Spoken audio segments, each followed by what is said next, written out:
It is a pleasure, and thank you all for turning up.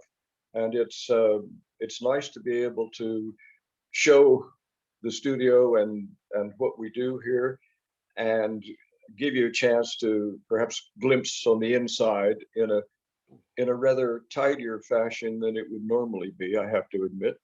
But I hope you enjoy it.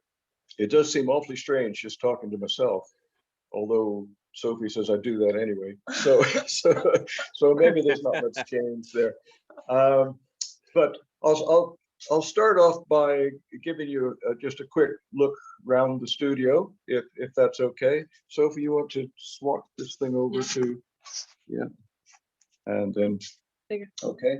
There are there's a small slab roller under here. There's a potter's wheel here. There's magnetic boards with tools. There's shelves that are often full of wear, but currently I put some things up there for you to see as a background. You go around here, there's wires and rollers and all kinds of texture tools. We've actually got the sink and a couple of extruders. These are some of my favorite tools. The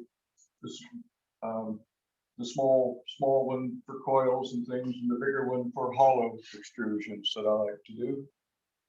I'm in the countryside, so if you look out the windows, you get a little view of the hills in home Firth, and there are buckets of slip, buckets of glaze, spray guns, which are my useful tool for applying a lot of glaze. I do a lot of glazing that's in the raw form, so I don't actually biscuit fire.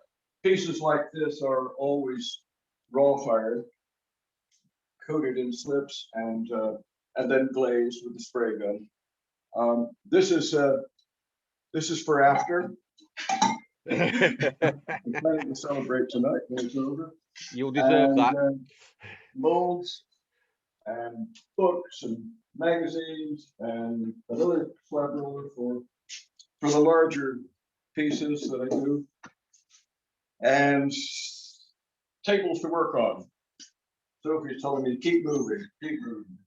So we'll go through into the kiln and display area here.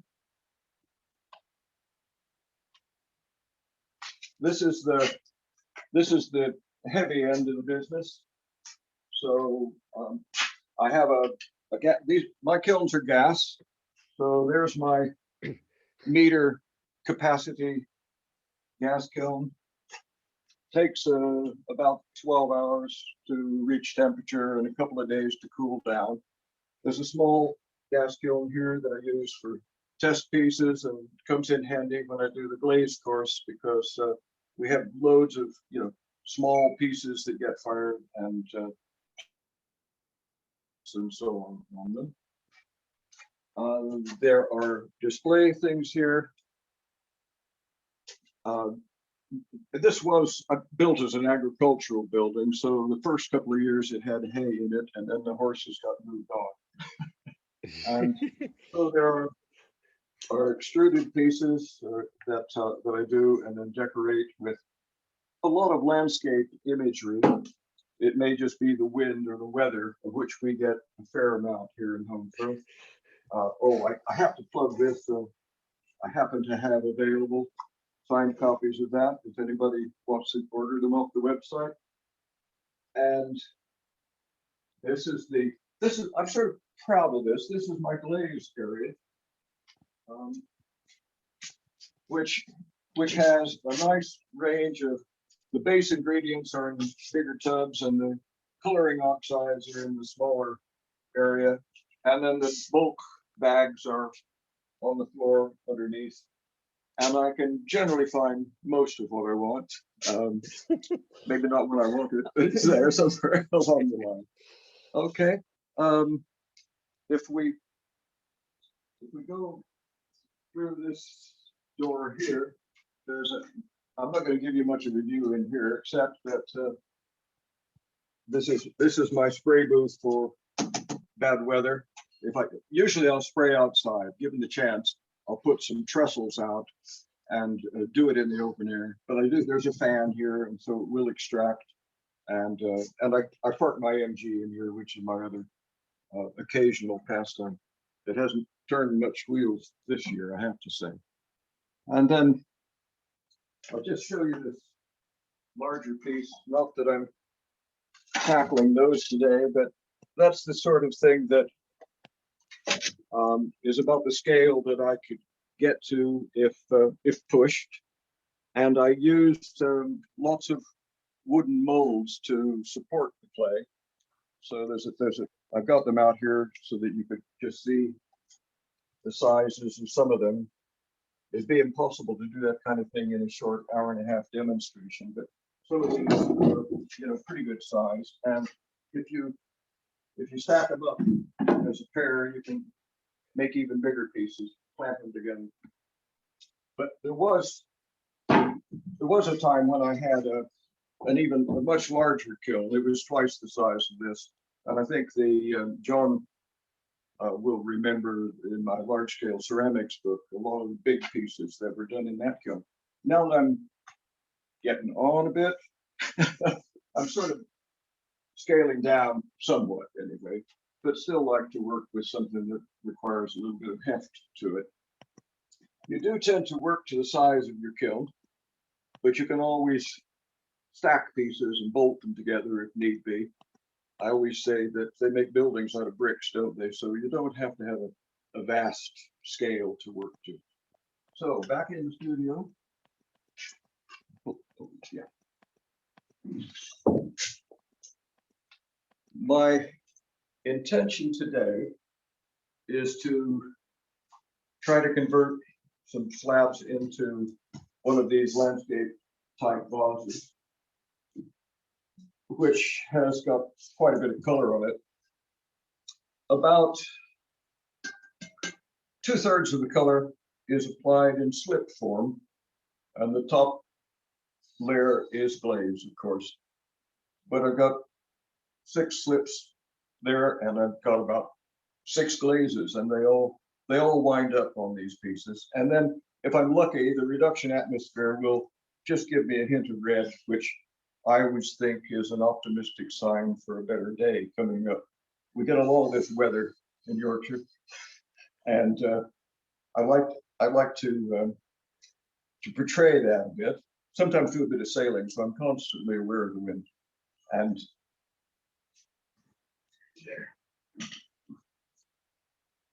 The other thing that I want to try to tackle today is one of these textured stone wall stoneware piece. This is where I press the clay up against the walls out here. Yorkshire's full of dry stone walls, and the clay is literally thrown up against them and then used to construct various things. So I'll try to get that done too. Well, see how far we go. Everybody wants to know, from all my years of Everest, which about 25 now, wants to know what clay you use. So I'll start with that. The three clays that I use are the very, very coarse crank for the big pieces.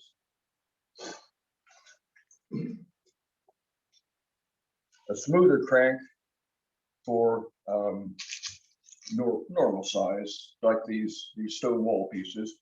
And then there's a hand building clay that's it's a lighter body, and I like it for the sense of color. But you can see there is quite a bit of clay grog in that. And this was in fact the clay that Sally and Neil were using in their demonstrations, the last one that you had, because I watched that as a nice thing to do. So this is ES40. Yes, ES40. This is, I've got a 50 and a 60, which are the cranks. And then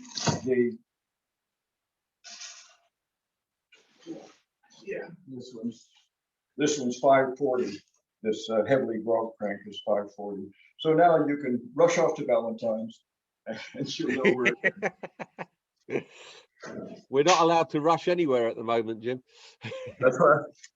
We're not allowed to rush anywhere at the moment. Oh, God, that's true. That's true. That's true. I'll put that all out of the way. So one of the crucial things in slab building is to make all your slabs at the same time so that they have the moisture content is everything in all of this. If you've made the sides and you've left them to dry, and then you make the base, it's wet, it's likely to cause you problems. So I've made all these slabs ahead of time. Got my bits of how to do it and follow through. So the intention of this is, this will be a base, as it were. Exact. Yeah, let's put that to one side. I can see why you need a large table, Jim, with slabs that size.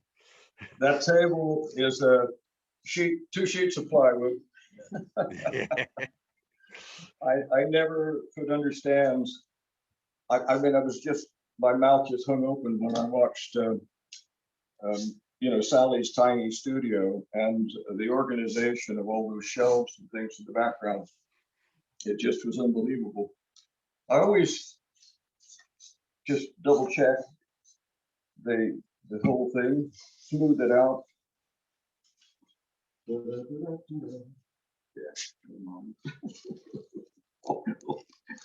You carefully lay out everything that you need, and then can't find it, of course. I get a lot of my tools from painting and decorating shops or kitchen shops or, well, pottery stuff, of course, but it's often cheaper if you get it from a painting and decorating shop. So if I'm going to work to a size like that, the first thing to do, if you make your slabs slightly bigger than you need them, then when you trim them down, you get rid of the dry edges. The stuff dries fast, doesn't it? The edges always go first. When did you roll those slabs, Jim? Last week. Okay. Oh, so they've had quite a while. Oh yes, yes. But in this part of the world, things can stay moist for quite a long time, and I also put paper on them and spray them and check them on an occasional basis just to make sure they were right. Doing this demo has probably had me up here more often than petrified is not going to be right when the time comes. All right on the night, you know. Yeah. I used to have big old pug mills to recycle my clay. I don't do that anymore. I just, anything that's damp, as soon as I cut it off, I throw it in a bucket of water and just soak it immediately. I find that if I do that, I can repurpose it pretty quickly. Take measure, yeah. Let's just check this out. 14.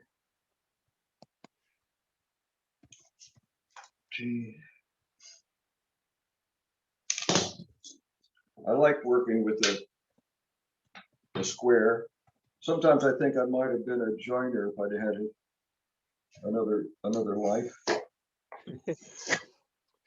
What sort of thickness are those? It's difficult to see. All right, it's about 3/8 of an inch, 1/4 of an inch to 3/8 of an inch.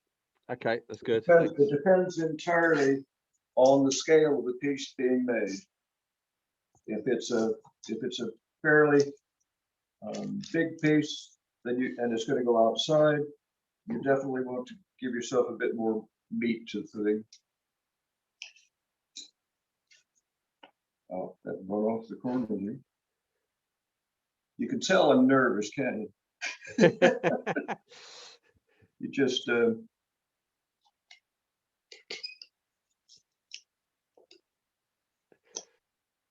normally doing something like that, I slice my finger.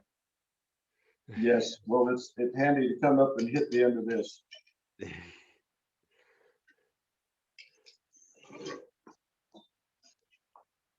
So we just put all this lot in order.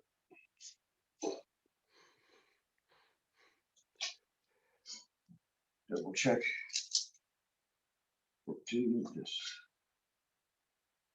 I mark it with the end of the ruler and then just simply cut it down the other side. And you're off.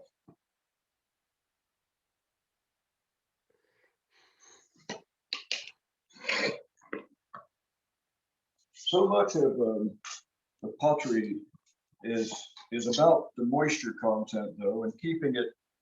This is just flexible, but stiff enough that I can handle it and move it around if I need to. But I tend to flip them rather than pick them up because the clay will remember that it had a kink in it, and then it finds that kink again. Now, this element at the bottom of these pieces is comes from fabrics, and I use a lot of different fabrics. And judging from the previous demonstration, I'll resist the temptation to show you my fabric because there's loads of it. But I do get some funny looks in the textile, fabric shops when you're going in and you're looking. You say, I'm not so much interested in the fabric. I want to see these holes, and that becomes kind of a thing to look at. I'm going to moisten these so that they will stick to the slab better. Yeah, that's a neat idea. It also means that the slip I apply to the top of it isn't quite so thick.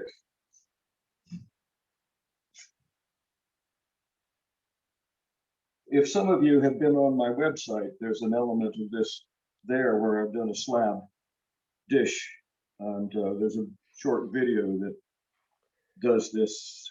So if you missed it first time, you can have a little look at another time. I don't try to keep it absolutely flat because it's nice to have a little bit of life to the thing. I mean, I have done it that way, but sometimes just dropping it, you get a more interesting effect. I do keep the two pieces fairly close together so that the pattern will run across when I put them together. And I try to just check the height here, say that's 7.5 inches. So that's old money, isn't it? And then here, 7.5 over here, a little bit. And the same thing here, more or less. You can always put this on and try to touch up the ends, but I try to limit the amount of handling that goes on. Take my rolling pin out and just simply work this in.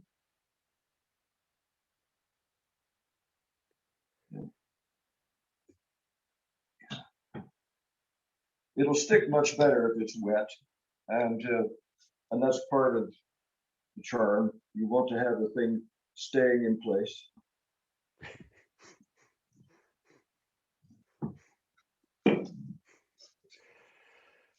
I used to work for a house painter in the days when I was putting myself through college, and so using rollers and stuff is sort of second nature. It's also nice for the scale of it. This is a white slip. You can see the thickness of that.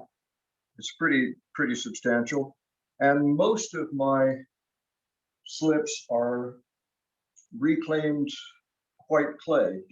I had a couple of bags of porcelain that were rock hard, and I've just broken them up, and I just touch this in the slip, level it out a bit in the pan, and then it just goes onto the piece. Fairly generous. Just get the thing coated.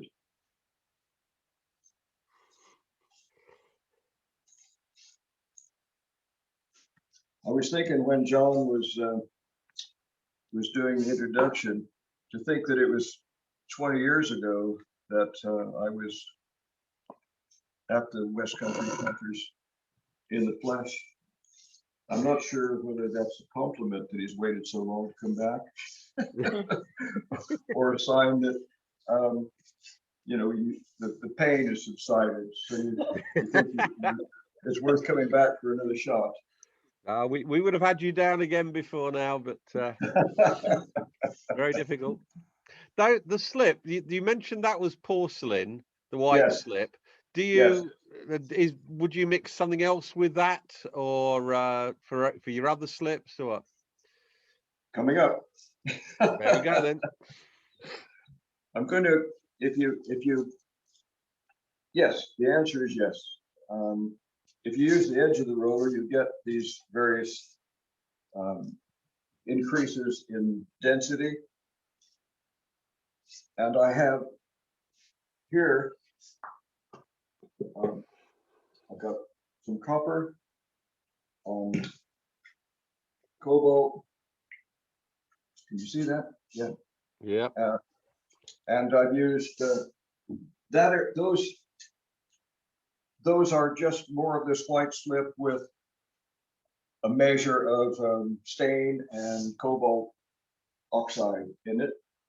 So I've got that variation. When you say a measure, does that actually mean a measure, or what you just think looks about right? It's called, if I've got a pint of slip, I'll put a spoonful of color in, or 2 or 3 spoonfuls of color. It's pretty casual that way. Now I've got 3 shades of blue, thinking of the sky. So I'm going to start with the lightest one, and just simply, one of the things I figured out is if you work from light to dark, you can use the same brush. Because if I start with the light blue and I put it at the top, and a bit of action there, this is my sky, as it were, and work it down, and this cloth texture will give me repeat patterns, which I view that as part of the sort of earth, stone walls, whatever. But essentially it gives me a rhythm and an organized set of shapes that repeat. And I think things get stronger if you repeat them. And so I'm going to put some of this blue slip on, which I will mentally, I'm thinking of this as water, running water. But if I start with the light and then go to the medium blue, it's not going to make a big difference if I get a little bit of the light into the medium. And I'm going to work my way down here. So I've got my light blue at the top, a little white at the background, my light blue at the top, coming down there. So that blue, those blues, are they just different concentrations of cobalt, or have you got some blue stain or something in there as well? Yes, and stain. This medium blue is some stain that was given to me, and so there's a bit of stain. It's a blue-green stain that's in there, but it would work just as well if you would put variations in the amount. And for the darkest one, I've added some crocus meritus to it as well. So this one, in fact, just trying to think. I'll show you on one of the other pieces in a minute. But this one is quite dark because of the iron content that's been added to it. Can you see that? That was an ingredient you mentioned there that I'm not familiar with, not being an experienced potter. What was the name of it again?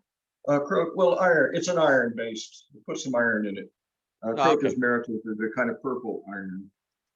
Right, got it. If you were to look in my glaze room for any length of time, you'll find all sorts of obscure things in there. because I've been at it for so long, I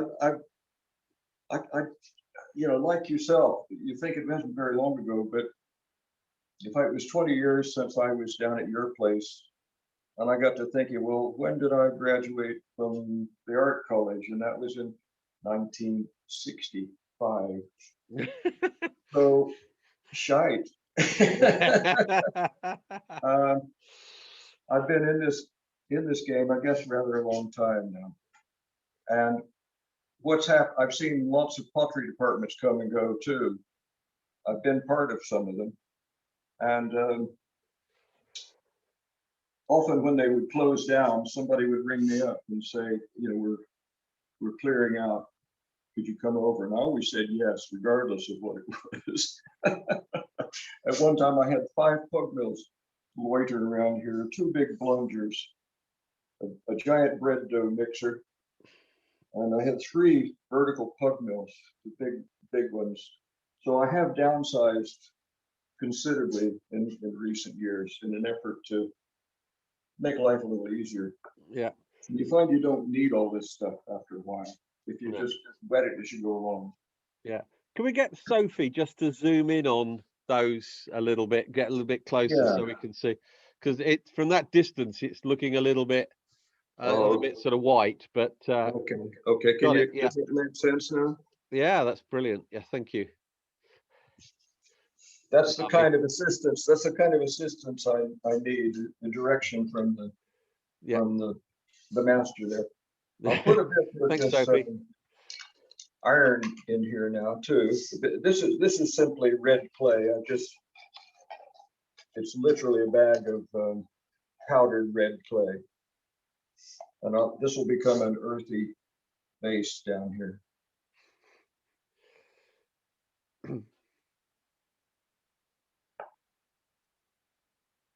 I timed myself the last time I did this, and I was here quite a long time. I'm going to try to circumvent this. It's like painting, isn't it? And so you can spend literally as long as you want, or what I find is that I'm happier playing with the clay at this stage than I am playing with it in the glazing stage. There's something about the wet that appeals to me, and the slips all kind of being fluids. And in fact, Sophie and I are both enjoying some watercolor classes at the moment, and I try to see the overlap between using water and using pigments and using water and using slips, and there is a lot to be learned from that, combining those things together. Yeah, I can see that, definitely. One of the things I would always say to people is, you learn from your mistakes, and so you mustn't be afraid of making them, because without that, you don't progress. This is a really good example of a mistake. This really strong copper slip, which is a really quite a dark green when it's fired. You see the tree leaves and the base, the grass where it might be grass. That's this copper slip. Now, I found that tub. I found that tub on the table and wasn't sure what it was. And I just used it because it obviously looked green, and it came out nearly black. And I realized, in fact, what I had put on was not a slip, but a raku glaze. And so I basically fired a raku glaze to 1250 and liked the result. And so now this particular slip is a raku glaze that I've added a jug of porcelain to. So how's that for justifying it? And it's now become a slip because I've added porcelain. Yeah, that makes it very unlikely any of us are going to be able to get exactly the same result then.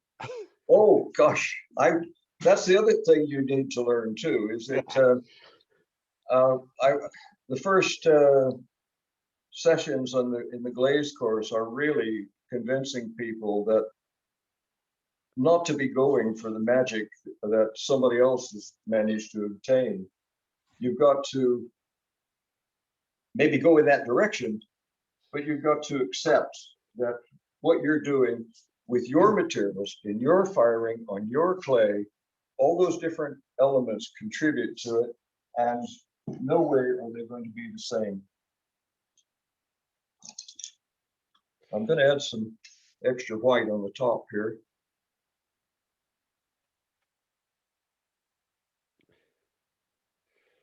Just to give it a bit of extra thickness.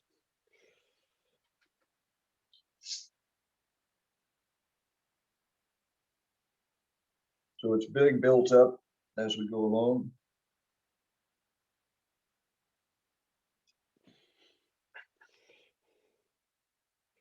And a bit there. Yeah.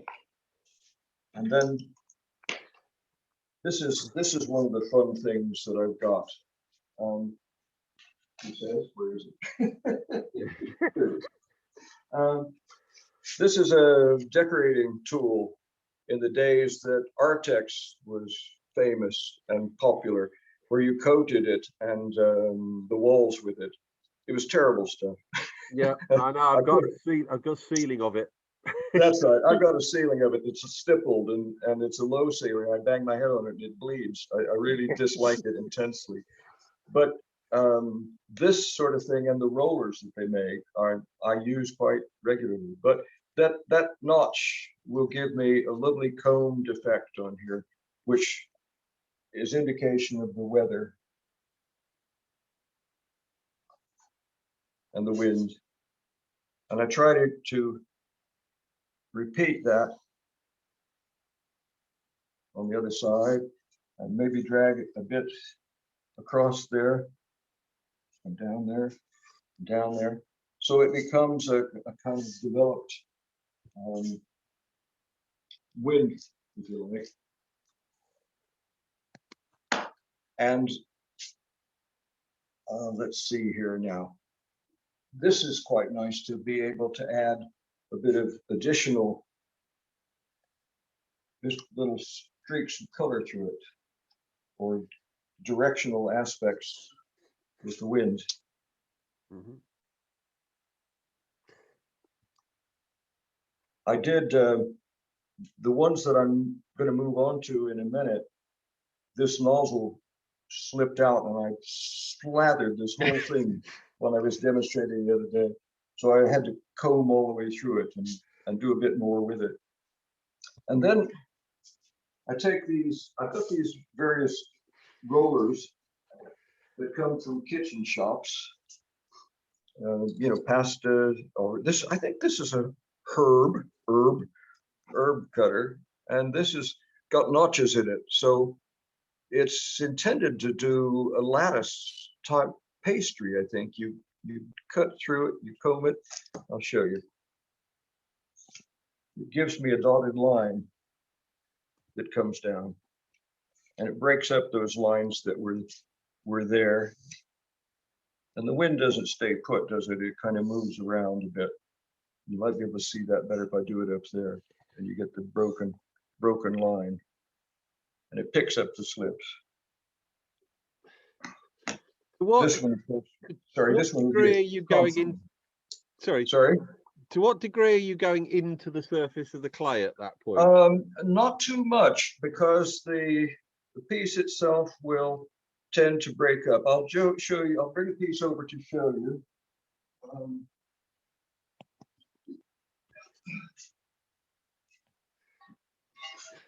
This is a fired one.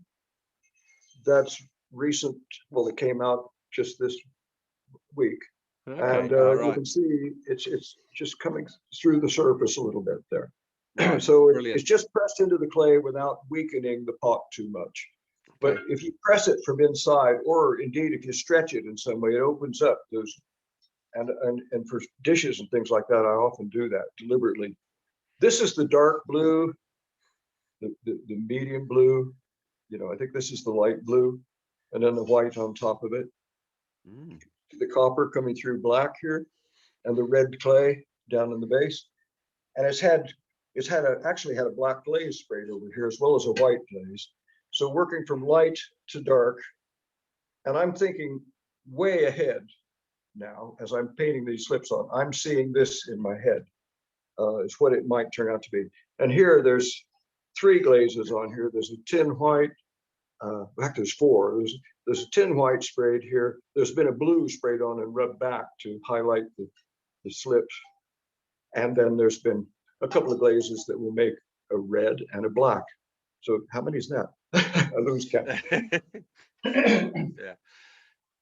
One other request before, just while you're putting that back, is it possible to get Sophie after the event to take a couple of photos of those pieces so that we can put them in the magazine?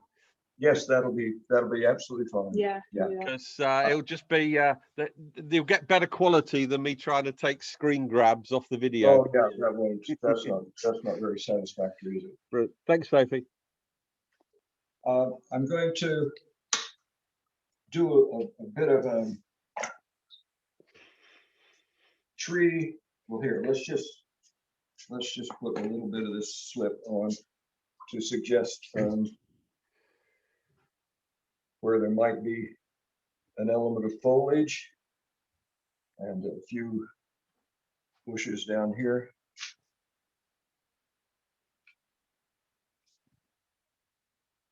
Yeah.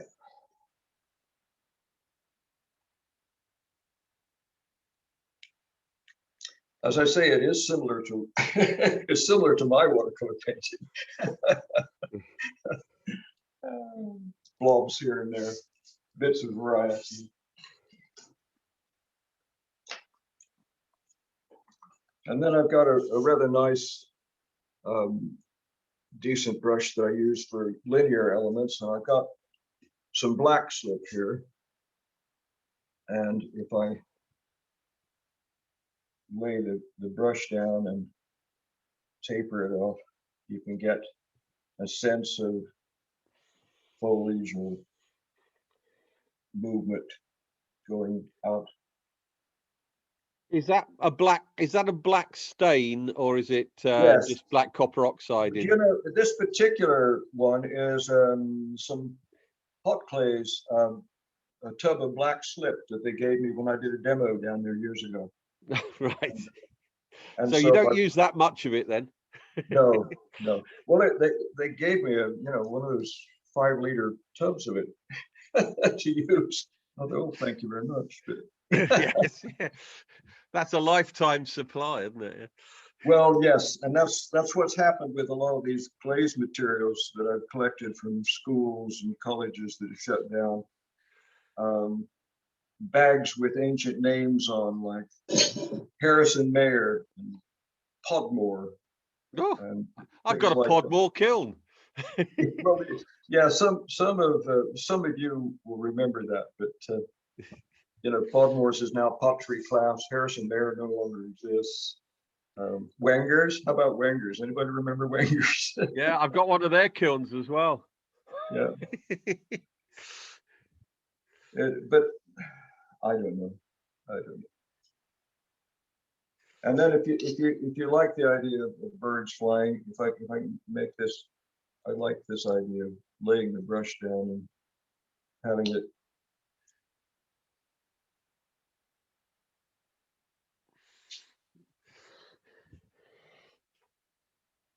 That's a nice effect. Yeah. Yeah, the thickness of the brush.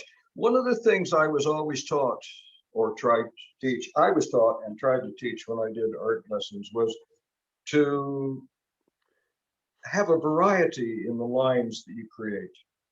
That there should always be an element of change from thick to thin, from dark to light, to just create interest. And so that's one of those things that I try to do. Now, I think I'm just about at the point where I better stop on this, but I just want to put a few few dots on the trees. That these dots kind of show up later. It's spring. It's spring. Hey. We've got, yeah, or it's rain or snow. Yeah. And I will run some stuff across down in here where the river thing is. And the thing is that I don't know exactly where all this is going to come out, but I use various cones to play with it. This is head all right here. Smaller cones. Okay. By the way, Jim, just for your info, you're about 45 minutes in. Yeah, okay, it's time to quit. It's time to quit. Okay. Oh, here it is. Here it is. I'm just going to do a quick marking around the tree.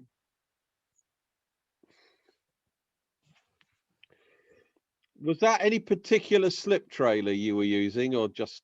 Oh, that's that thing is this particular bit is what you use on a pump to fill up footballs. And I've cut the end off of it, so it's got a screw thing on to go into an air pump. And this is just an ear syringe. You know these? Yep. These rubber things.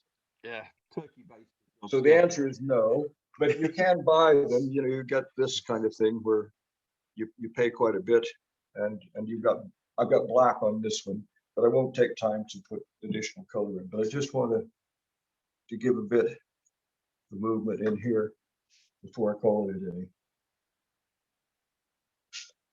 Oh, that's maybe that's enough for now. So we can get on with it. Keep a sponge. Now I tend to comb a little bit down in the notch. The notches on this are from big to small to create a sense of distance going away. It's, you know, part of that artistic awareness. And if you comb the bit down in here,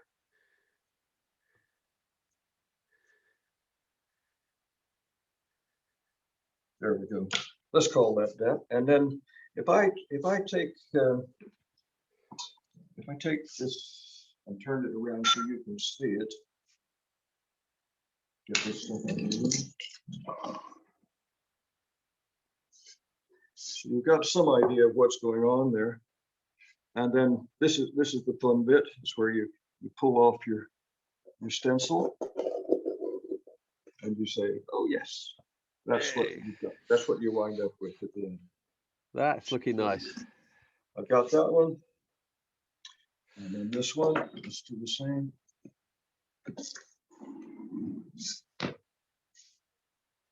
Again, just peel that off. Usually I leave this till the next day so that these things can dry out a bit. And then of course you can come back and touch up anything you wanted to do there with it if you wanted to. So there you go, the signature. Now, I'll throw these in a bucket of water and we'll move on to the next stage. So those will dry off now for what, 24 hours or so? Oh, yes, that's right. What I'd like is for Sophie to put these on the table behind her, and then I'll move the pieces that I've done here. What I did earlier, remind the plastic. So on the plastic. Yeah. There we go. So there we go. Now, here we have the next stage of the affair. So this is the one that was done a couple of days ago. So you now have these curves.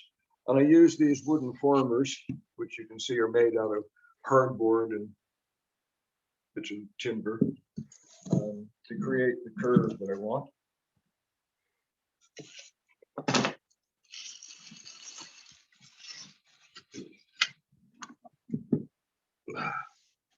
We've got both sides here ready to go. How do you go about transferring the slab off the initial board onto the former? Well, I'm glad you asked that. I use brown paper, wrapping paper like this, to move things around. It's tough, and you can slide things with it. I use the newspaper to keep it damp, but I have sheets of brown paper here. Okay. So I'm going to put a sheet of that there. That is the base, isn't it? That's the base. I'm going to put the sheet of that there. Take care not to go below that point, because that's where your joint is. Put this over here, like that. And then I've got the female section of the mold, which is that kind of thing, which sits on here. And flip it. Lift that out. And there's the interior. And you see, I can actually pick this up. The paper is strong enough that I can move it around. It's been helped, of course, that it's been allowed to dry for a couple of days on this male mold.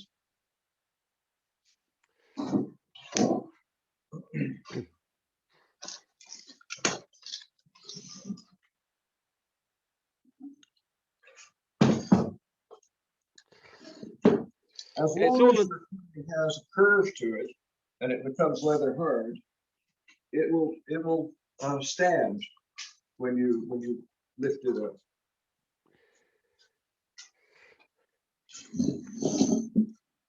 And I also made the base, which is here, ready to go.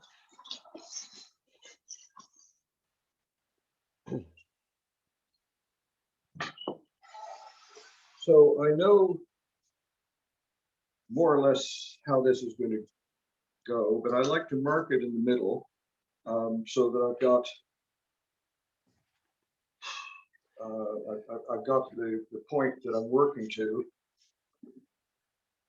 line these things up when I stand them onto the base. If I have the width of the piece here is 13 inches, and I've got 13 inches here, I can mark 13, 13, and what's half of 13, John? 6.5. There you go. Thank you, Martin. And then it's about 8 inches in width, so there's 4 and a 4. So I literally mark this out for my own help here when I get ready to stand this up. If you are making big pieces to go outside, I would put a hole in here now, so I don't have to worry about it. And another thing that I sometimes do is to go underneath and simply bend it up a little bit, or put a little piece of sponge or a little piece of wood or something in the middle to just make it raise up slightly. And it means that after it's fired, that will sink down. It's less likely to crack, and it stands better on the table or whatever your support will be at the end of it. That's a really interesting tip.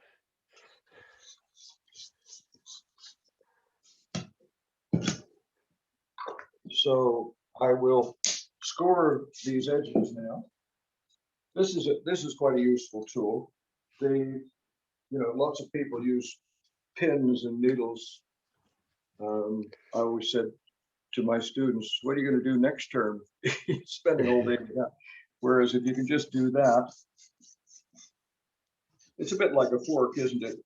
The hardware shop, my local hardware shop used to sell these. They called them onion holders. But the guy that runs the shop told me he only ever sold them to textile people who seem to do quilling or something on them. So, and me, of course, because I always took my group of students in there.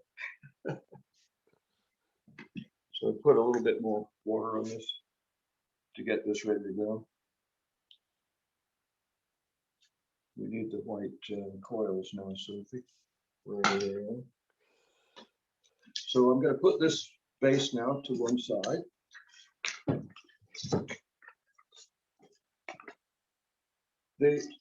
Because the painting goes right to the edge, clear to the the surface there. I'm going to try to bevel this edge. This little tool's got a 45 and a 30 degree on it. The 45 works fine. So I'm just going to come down the edge here. Hold my thumb at the end so it doesn't break off. Trim that off.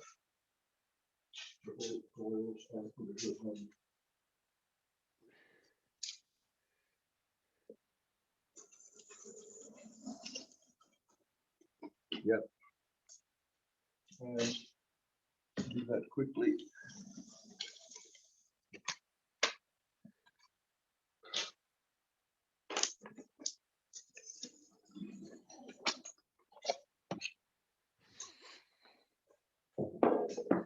And then score some more. Moisten these things up. I was interested to hear, and I've heard a few people say that they don't bother with the reinforcing or scoring. They just put slip on and it all stays right for them. But I wish I could be so lucky. I don't trust that at all. Well, small things, yes, of course, but I think that's the bottom, isn't it, down there? So score this well and truly. If you score it and wet it and score it again and wet it, it gradually builds up slip on the surface here. So in effect, I'm making slip here to join these things.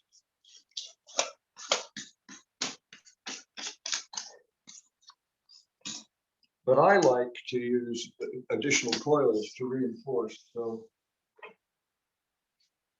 I happen to have some extruded coils.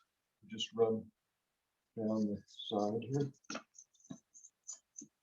And if I put them on now,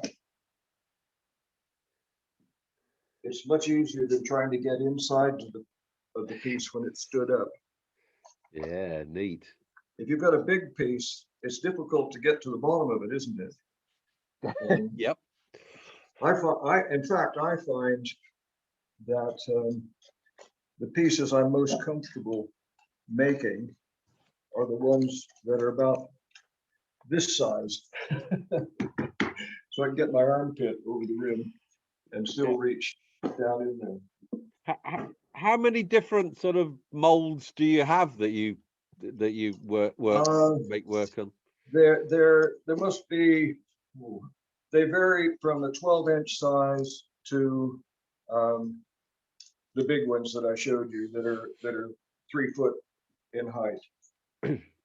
Right. And there's I had a large commission for that outdoor sculpture for Tatton Park Garden Show some years ago, and I made 5 columns that were about 8 feet tall in sections, of course, and I made about I don't know, half a dozen of those molds so I could do the whole column and lay it all up at the same time.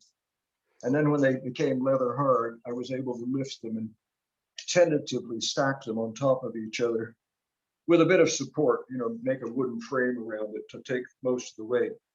And then I could see how it was all going to pan out. If you smooth this out down the inside here, let's just get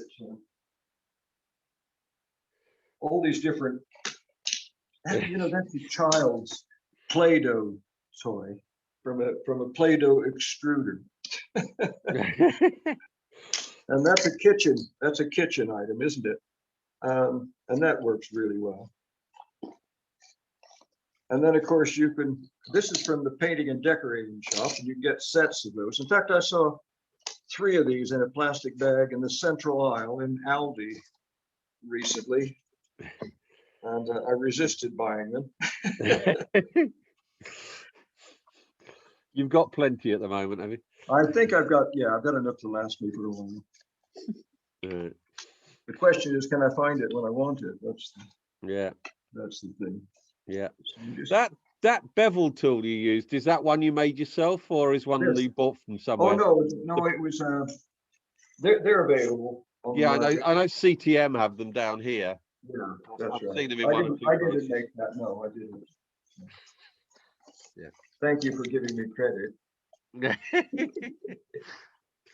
Let's see, I'll just do this so we can handle this. Yeah. I think. Yeah. Okay.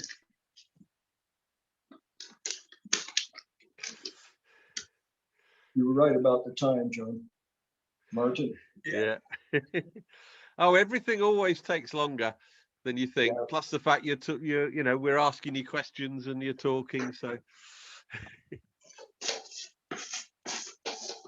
I'm just going to bevel this down a little bit so I can see what I've got there.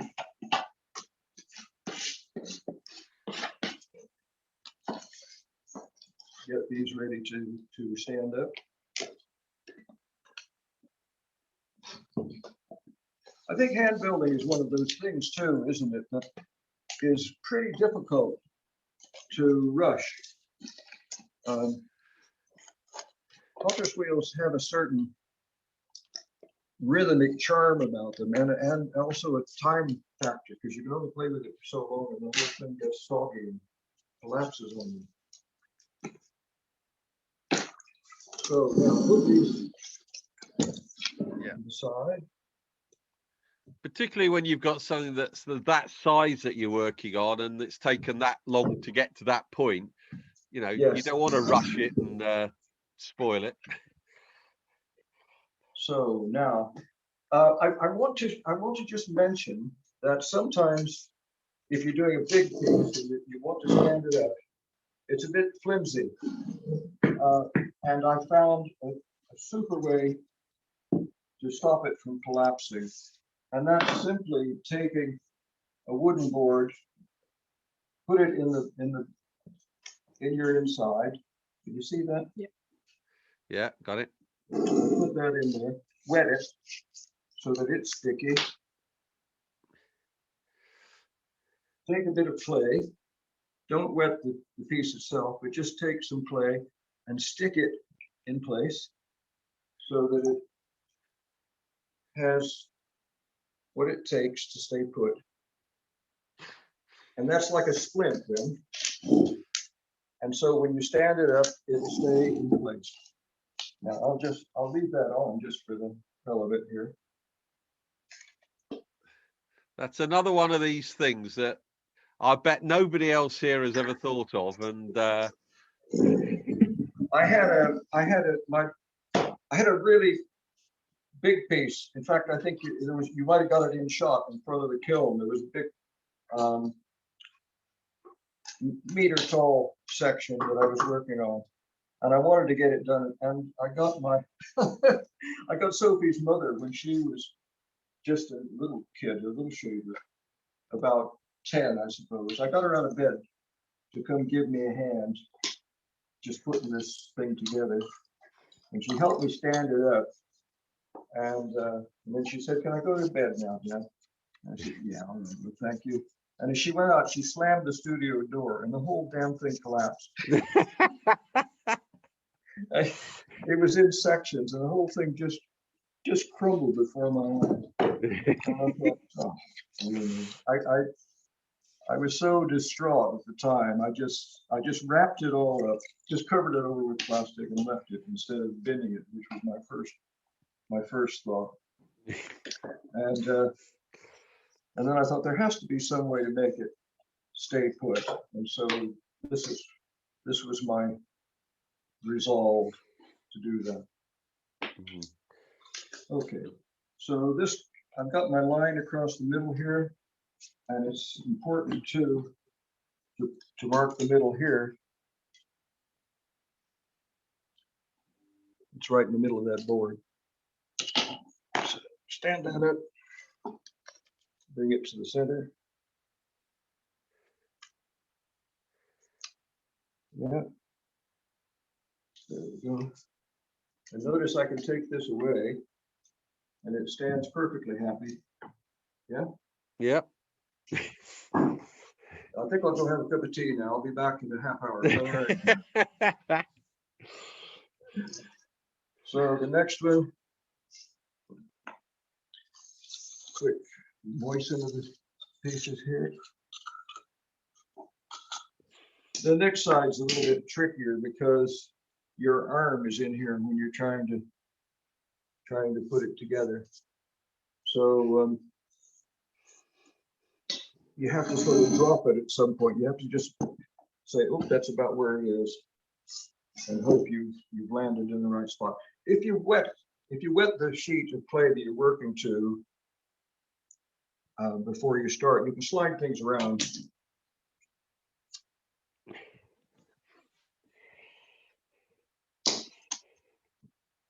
And then we'll see if we can get this to come into play.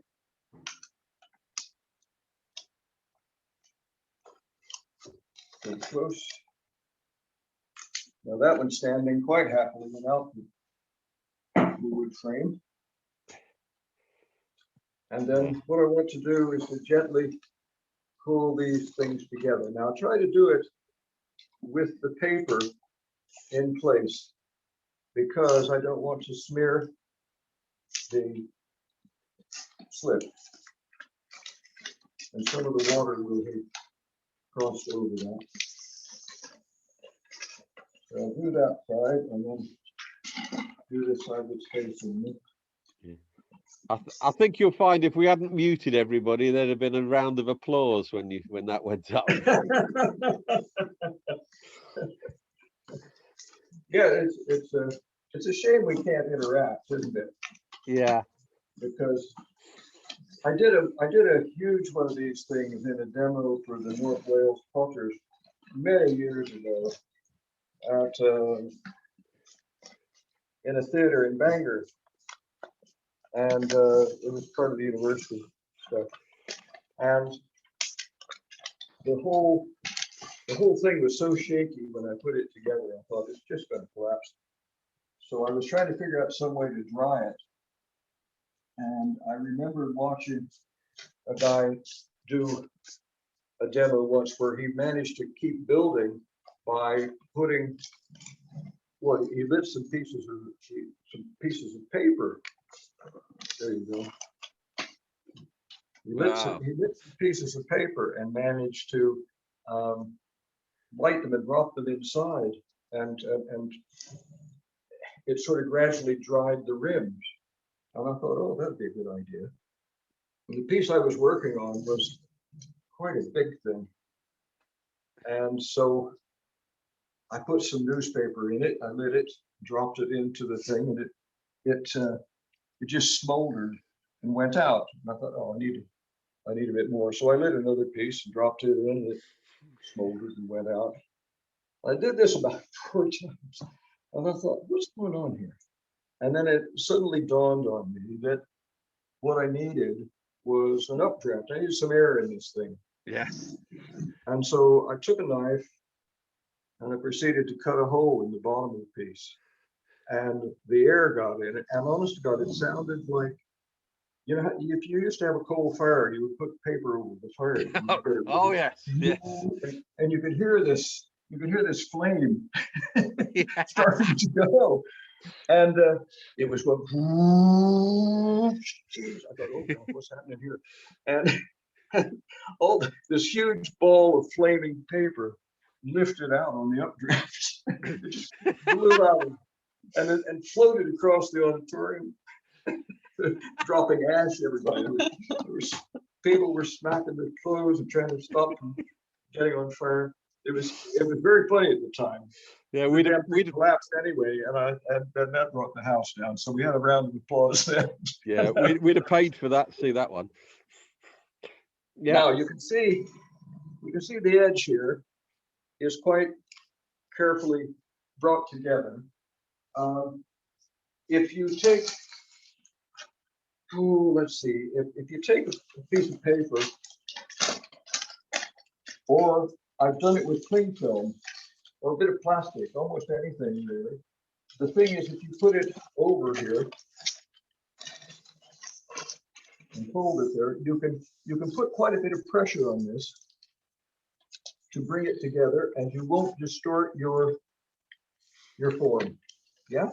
Yeah, absolutely. And if you take then, I get this, and you can wiggle this board and get this thing to come out with the clay on it. So that just comes right out. Because it hasn't stuck with other things there. And if I've got two boards here, I can put them to either side here. I generally do it with the paper on there. And I can hold this all together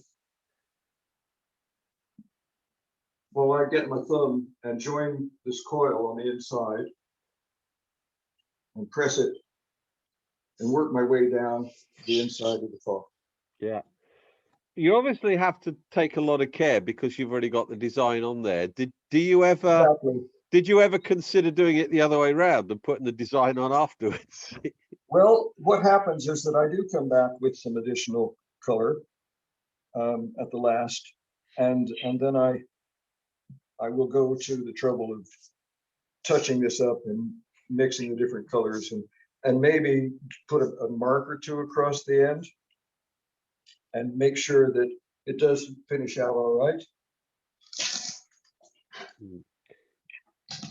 But you never make and then decorate completely from the. Well, of course, your slips run downhill, don't they? Yeah. And I'm anxious not to have the whole thing. I mean, I like working flat, and I can mess about. I think what I'll do is just join this other side.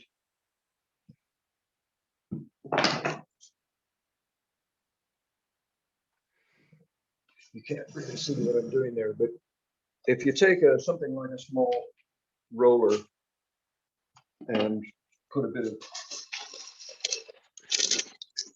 paper or something over it, you can do that kind of thing. Right.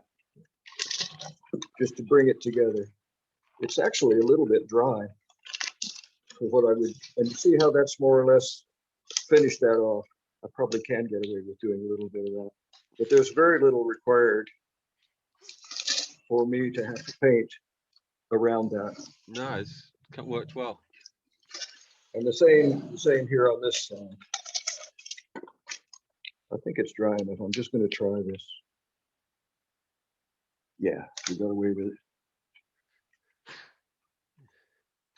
But of course, I've done a few of these where those big coils had to be put in, or if you've got irregular shapes, you're going to have to come back and work on it.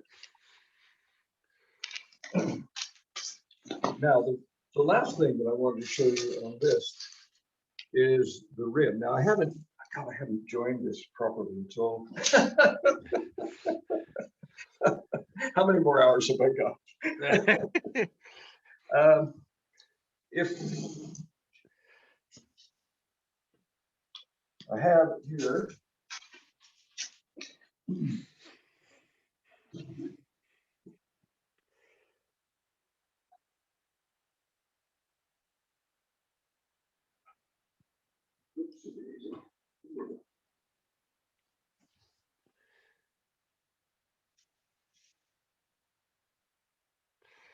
Aha, there we go. Here's my extruded rims. I did want to talk a little bit about extruded.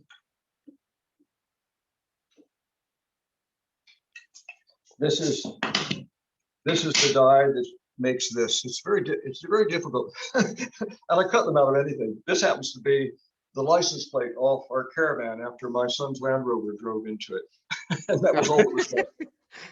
So if I cut a profile off this rim, you can see the profile there that matches. Let's see, turn it that way around. You can see the match of that to that. And the reasons it's an odd little shape like that is that I don't have to make big dies to fit into the extruder. I make small pieces and stick them on top of something like that. So there you go. And then I would just simply coil all that,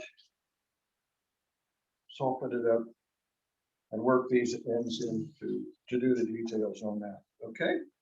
Yeah. And then I will often go to the trouble of notching here and putting one goes under and the other goes above, and I'll prop up the ends while I put them on to hold them up so I can get the next one in.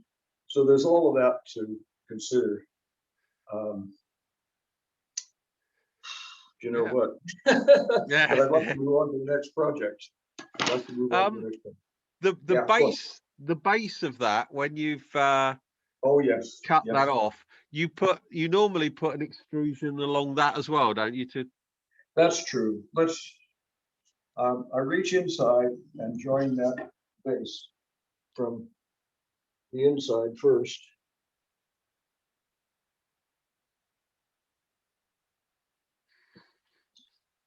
I suppose I'd be better off doing one thing decently than try to do two things half-assed.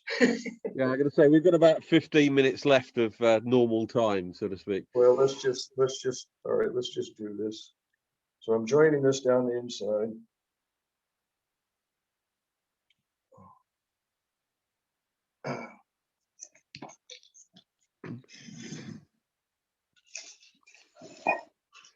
Get the whole thing up on a banding wheel so that you can see what you're doing.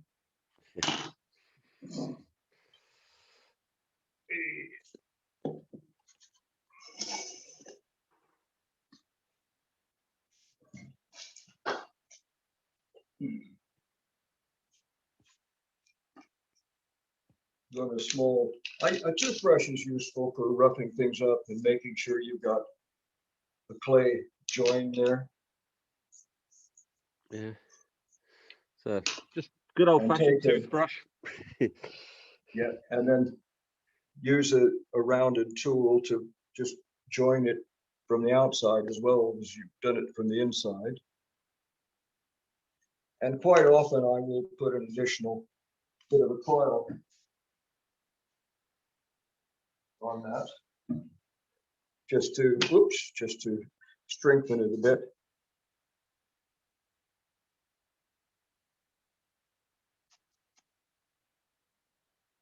You don't need the coil as long as you might think, because as you press it along, it stretches. You're holding it away from the thing and you just stretch it along.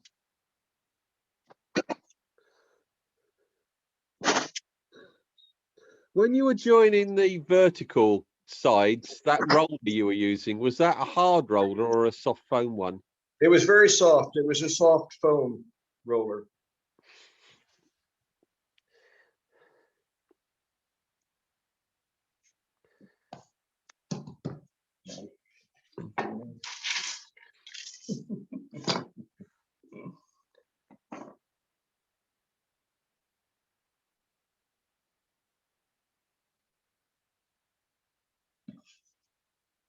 And then if you cut, I like cutting a little bit of an angle unders because it gives you a little bit of lift.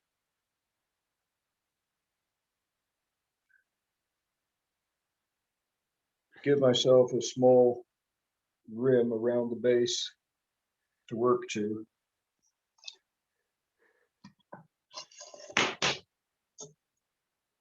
I'm glad you asked that question because I was getting in a bit of a flap.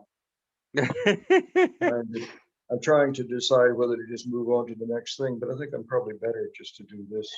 Yeah.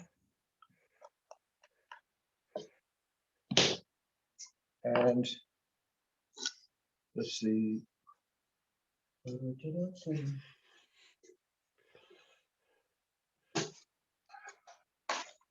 This is some of the selection of various combs and profiles and things that I've got. So I'm just looking now for one. Again, I cut up bits of the license plate and use them as chunks. That might be about the right size. Yeah, something like that. So if you wet it,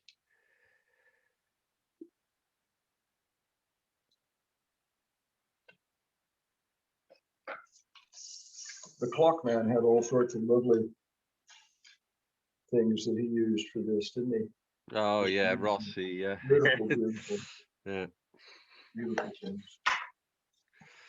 Yeah, but for him, that's part of the main decoration. Whereas, in a sense, yours is finishing off the edge of the piece, isn't it? That's right. That's right. Yeah, I'm not very happy with that, but I'm going to I'll just put that as a sort of indication. It'll take a bit longer. I used to always find that when I went to do demos, I would sometimes try to take the pieces home, and then I would spend a full day just tidying up what I made. Yeah. Well, as soon as we've gone, you can do the tidying up. So if I want to put the rim on this, I do need to just join this side a bit on the inside before I do that. Yeah, I thought you hadn't got around to that. And where's the other one?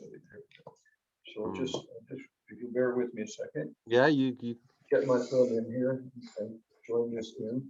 This is the repeat of what we saw on the other side, yeah. Yeah, that's right. But you do need to repeat, don't you? And then get the the patterns on the two sides have matched up pretty well. Do you ever, I mean, obviously you take you know, when you were putting the texture and things on, you tried to get that to roughly the same height up or distance up the thing. You don't ever try and sort of exactly mirror image. It's all loose, but broadly speaking, the same sort of levels. Well, as long as it comes in somewhere in the neighborhood, I'm happy with that. Yeah. It doesn't have to be exact, but we'll come back and put lines across, you know, run a mark all the way around.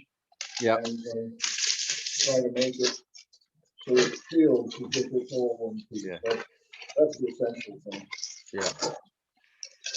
When you're doing joining something that's taller than your arm is long, do you have a tool you use on the inside, or just oh? Where is it? Oh, don't worry. But what is it? Just a long bit of wood. Basically, I rounded off a piece of wood. You know, right. So it gets on the inside, or something like this is quite useful. You can get an extension on your arm and run that in without any trouble at all. Yeah. Now, when it comes to finishing off the rims, I either have a look at these, the ones that are over here. So you can either trim the thing to join it together and bring it in at the same height, and then bring it down, you know, where cut this off and then fiddle with this, or make one side go under the other so that you cut this to match. And I quite like this curve, and I like repeat lines. So these are simply drill holes to create the rim of that. And then you can just play with it, and you can add extra bits if you feel inclined, or you can just keep it simple and tidy. Depends on what sort of mood you're in. Yeah. So I think I'll cut a chunk off this top and then put the rim on.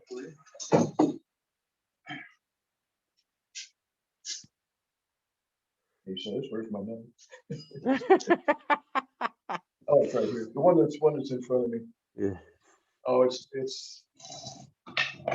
usually when I have an actual audience, I put people on the front row in charge of looking after me and say, when this comes stick, you know, when I say where is that, it's up to you to help me find it.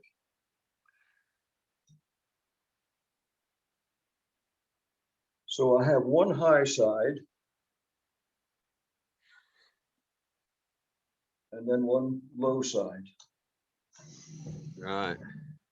And then knowing that I've got this piece of rim to fit as this is coming round, I want that to be lower enough to let the next one go over it. So I cut out a chunk here. No, it's not a good joint.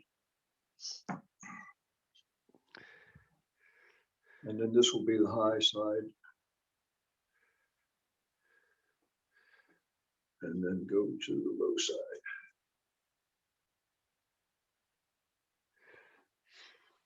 There we go. Yeah, there we go. And that's looking all right. So now I've got that as a kind of base. Can you see it all right? Mm-hmm. Moisten this slot. It'd help if you had a clean brush. Score the bits. I think that one, I need to go down a bit more on this one. So I'll just trim a bit more off that. There we go.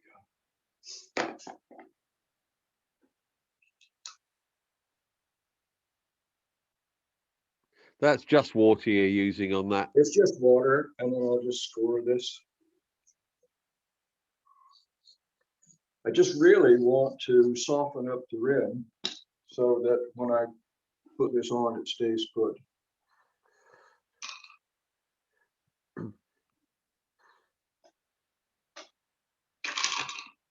Just smooth this down a little bit so that it doesn't look too untidy.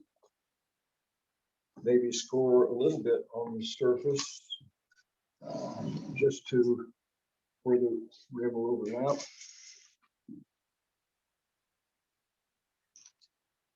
Preparation. Preparation. Those bits of clay that you cut off to form that shape, do you recycle those with the other ones, despite the fact they've got slip on? What you'll find is that because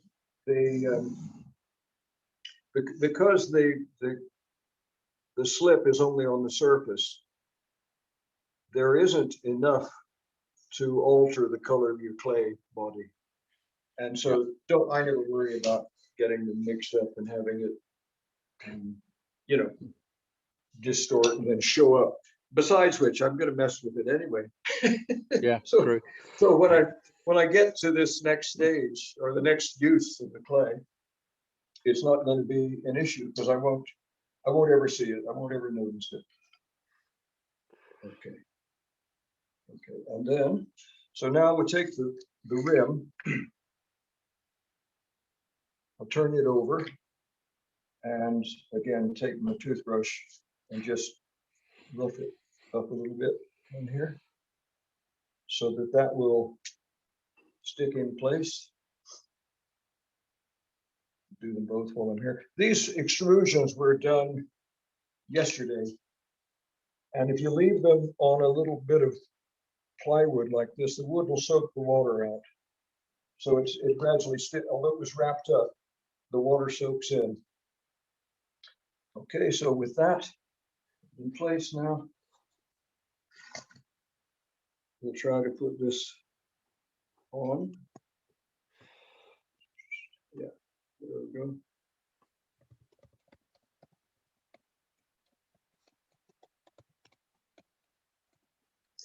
And often I will have Sophie or somebody just around and say, can you just hold that for me?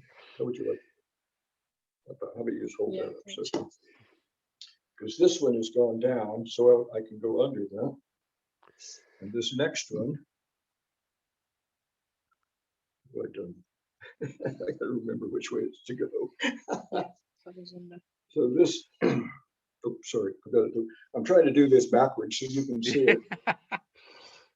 Yeah, we're all enjoying it. There we go. There we go.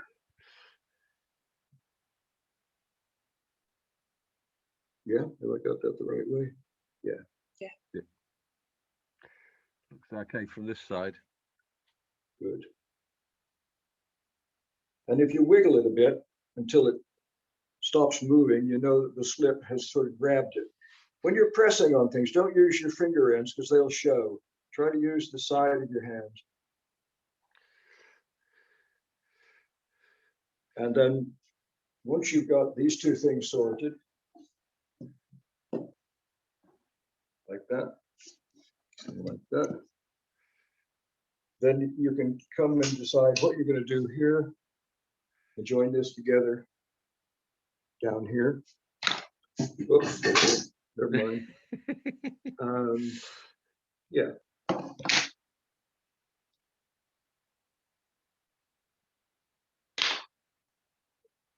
So this can come around now. I'm hoping I've got enough left on the end here to enable this to come and join.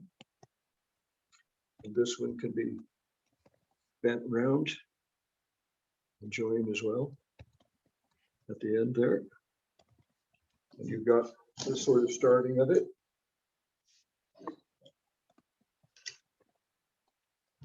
The same here.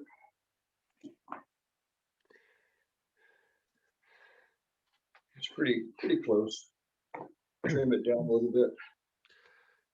It's nice to, it's actually nice if it's on a banding wheel, so I can spin it around and see what I've got.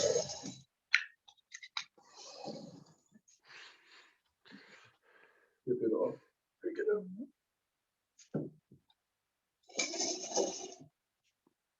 Okay, and then see what that's like. Yeah, that's not too bad. Mm-hmm. You'd think I'd done this before, wouldn't you? Well, or a quick learner. And then bend this around.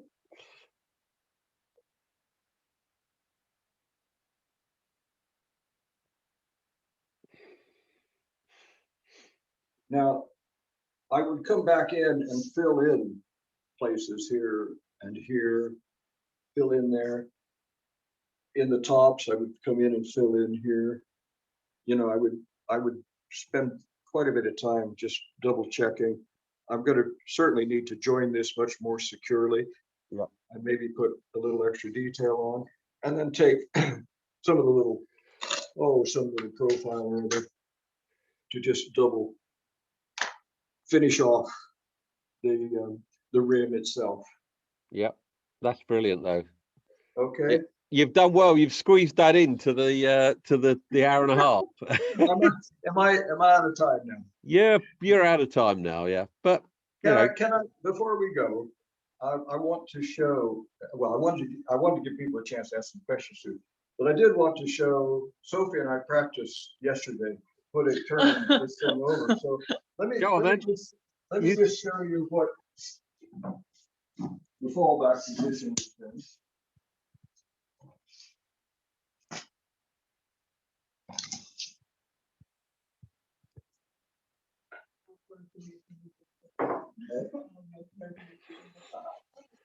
You were hoping we did that. So these stoneware pieces are made upside down, and then they need to be flipped over to finish. So okay, you need to take a pace backwards, Sophie. A bit to sit on here that will sit and support this at about that level, and then I make myself a piece of fire going. This is quite leather hard. This is that Robison crank. It's really strong. They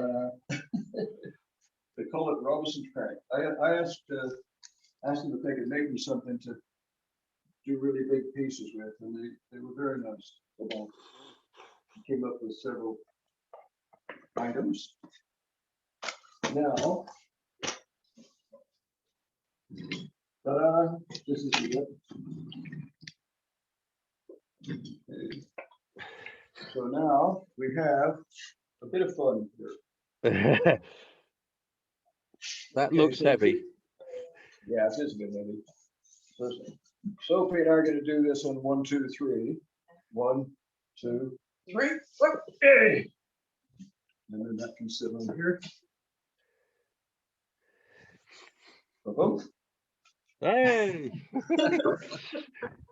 Now, the point of those supports is that it takes the weight of this, and during the firing, because the clay shrinks and because things tend to stick to the kiln shelf, this is there to take the stress. And here's one I did earlier. Turn it slightly. So this one came out of the kiln this week. This is stuck on here, but if I just tap it, it lifts off. So boom. And so now I've got the finished piece.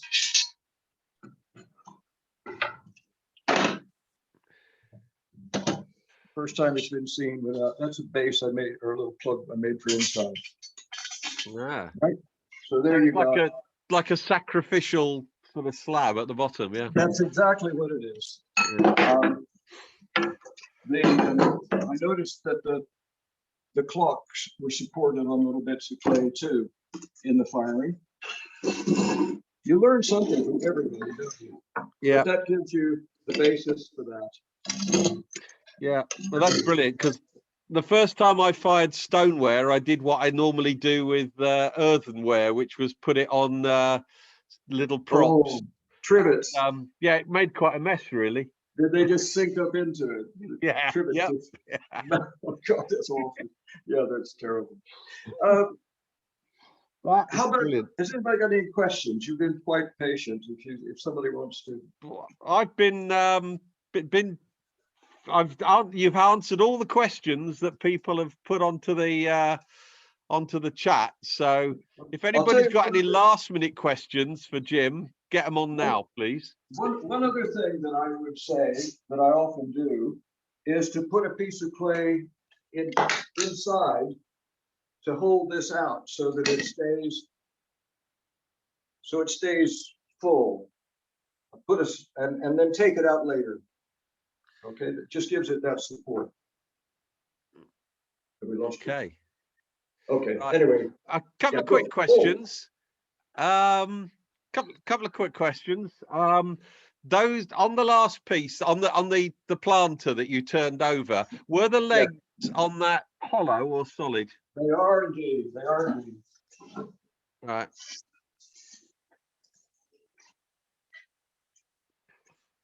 The extrusion looks like that, and it's made from a die. All right, on your big extruder, yep. Right here.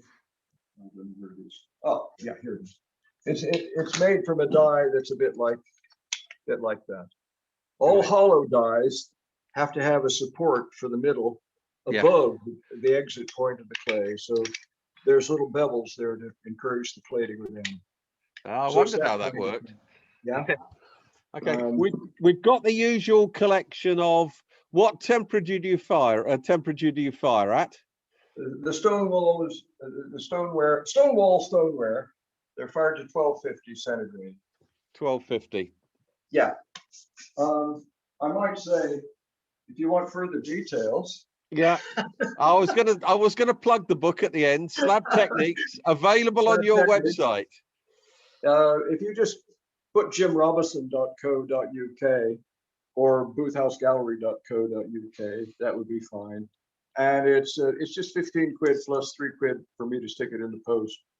And I'm going to run it. I've decided to offer a making course starting the 8th of August and a glaze course starting the 12th of September. So they run for a week. So if anybody wants to check that, that'll be fine. Brilliant. Yeah, good. So, because somebody did ask about. Anybody on me, you can get in touch. Yeah, somebody did ask about courses, so that's fantastic. Just on the glazing front, the planter, the big urn thing, That's not decorated. So is that glaze decorated now? Oh, well, what I would do with this, with the tripod you're talking about, the one I've just done. Yeah. My next step with that would be to take white slip and drag over this to emphasize the texture. So you'd be decorating that once in the form and it's finished. Yeah. Okay. Got it. I'll just show you very quickly. Don't go away. This bucket of slip, if I just reach across and go, notice immediately. You've got texture on it. Yeah. Really does highlight the whole thing. And you get a much stronger accent than you would otherwise get. Right. And then when it comes to glazing this, I would put a dark glaze. I would spray a coat of dark glaze on it, especially in the darker recesses. And I also spray from down up to emphasize shadows. So the dark I spray up, and then I spray a light glaze down. So I'm trying to highlight what's done there. Yeah. Right. Are your firings done in reduction as well, Jim? They're supposed to be in reduction, but the kiln's been a bit peculiar just recently, and I think it depends with the cold weather how much gas is on use in the neighborhood. Because I have found the last couple of firings have been oxidized. The very last firing, I thought I'm just not happy with the fact there's no flame coming out of the door of the kiln. So I know I'm not doing very much a nut reduction. So I went up on the top of the kiln and proceeded to put 2 bricks over the flue to really choke it down. That worked. And so I got a little bit of red at the end, but I didn't do that till I was up at about 1100. Normally I would start reduction at around 900. You want to reduce the clay body, you need to start earlier. And because these are raw fired, that's, well, anyway, you get the idea. And presumably because you're raw firing and they're pretty thick, your ramp rate is fairly low initially. And the crucial thing there is to warm it beforehand. What I have started doing, in fact, is putting a 100-watt light bulb or 2 in the kiln on either side on the floor, shut the door, and leave it for a couple of days. And the kiln will warm up to 30, 40 degrees. And I find that has completely dried out these thick sections that I've got. And the other option, of course, is turn your kiln on and off and on and off and just gradually bring it up that way. But I find that I can save myself a lot of worry if I just simply warm it up with an electric light before I fire it. Right. Brilliant. Excellent stuff. I mean, we've had so many positive comments, and thanks to Sophie for being able to zoom in and stuff, get it sort of sorted. No, it's been really excellent.